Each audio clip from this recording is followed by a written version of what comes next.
Hi అండి. నేను మీ రాఘవరావుని. వంగా గీత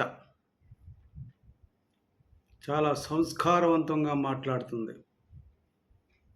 నానాజీ జగన్మోహన్ రెడ్డిని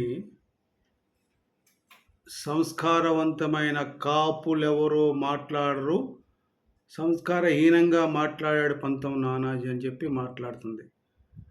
ఏమమ్మా వంగా గీత, నువ్వు కడుపుకి అన్నం తింటున్నావా, ఇంకేమైనా తింటున్నావా? అంటే నువ్వు సంస్కారవంతమైన కాపు బిడ్డవు కావా?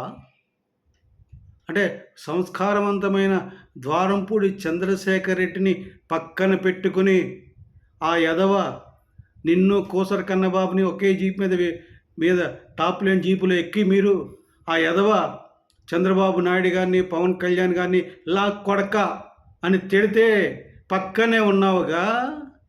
నీ సంస్కారం ఏమైందప్పుడు? నువ్వు మాట్లాడతావు సిగ్గు సరం లేకుండా సంస్కారవంతమైన కాపు కుటుంబం అని. నీది సంస్కారవంతమైన కాపు కుటుంబమా? ఆ ద్వారంపూడి చంద్రశేఖర్ సంస్కారమైన రెడ్డి కుటుంబమా? కోసల కన్నబాబుది సంస్కారమైన కాపు కుటుంబమా? మీరు మాట్లాడతారు. కుచితమైన కుళ్ళుతో రాజకీయం చేస్తున్నారు మీరు. కాపు కులాన్ని రాజకీయ వ్యభిచారం చేస్తున్నారు మీరు. కాపు కులం అని చెప్పుకొని కాపు కులాన్ని రాజకీయ వ్యభిచారం చేస్తున్నారు మీరు మాట్లాడతారు. ఈ మధ్యన మీకు బాగా ఫ్యాషన్ అయిపోయింది మీ మీ వైసీపీ వాళ్ళకి. సంస్కారవంతమైన కాపు, నిజమైన కాపు, మేము చాలా పకడ్బందీ కాపు, మేము పెద్ద కాపు. ఏదో సినిమాలో ఉండేదిలే, గుండం గారి సినిమాలో మేము కాపులం అయితే ఇంటర్ రావడం మేము పెద్ద కాపులం అని. అట్లా ఉంది మీ పరిస్థితి. మీకు ఒక సంస్కారం లేదు, సభ్యత లేదు. మీ జగన్మోహన్ రెడ్డికి అంతకన్నా లేదు. పవన్ కళ్యాణ్ గారి భార్యలను పట్టుకుని అన్ని మాట్లాడుతుంటే ఆ ఆడవాళ్ళు బాధపడతారని జ్ఞానం మీకు లేదు. నువ్వు ఆడదాని కాదా? అప్పుడు నీకేమైంది?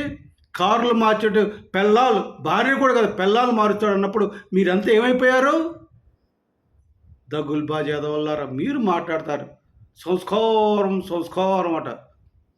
నీచమైన నికృష్టమైన కాపు కులంలో పుట్టినందుకు కాపు కులం మిమ్మల్ని బహిష్కరిస్తుంది. ఇంకా మీకు సిగ్గురాలా? ఓడించినా మీకు సిగ్గురాలా?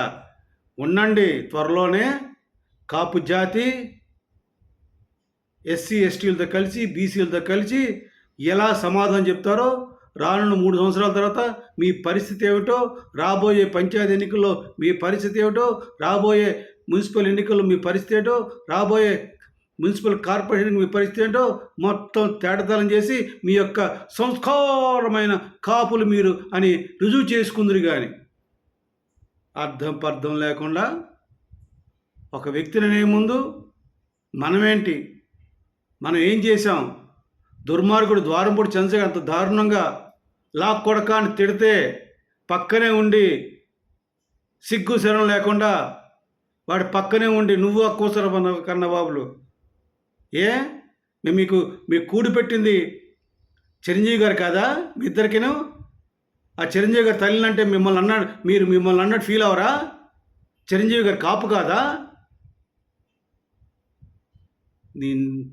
ఇలాంటి దుష్టుల్ని ఖచ్చితంగా భగవంతుడు శిక్షిస్తాడు. ఒక్క మాట గుర్తుంచుకో వంగా గీత,